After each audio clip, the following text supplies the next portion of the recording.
shaphang a peit thiah phi katno gai jemnud Hynrei bangan kylli ru thiah phi bangam nud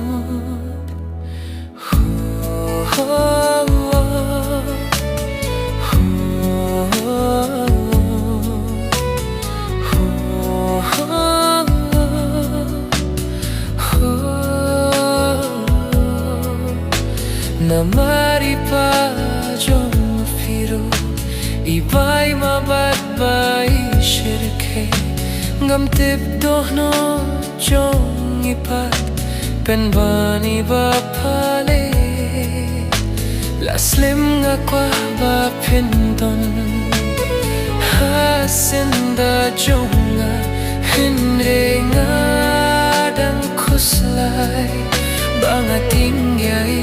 Pynban long ba chai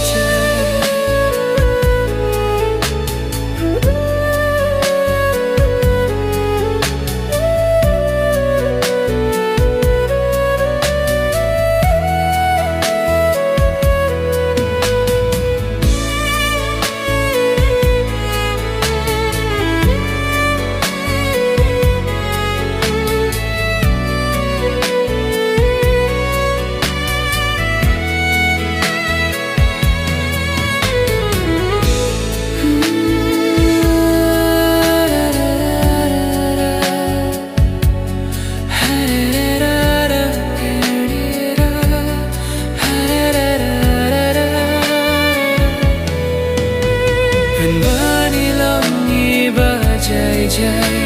Pynban long ba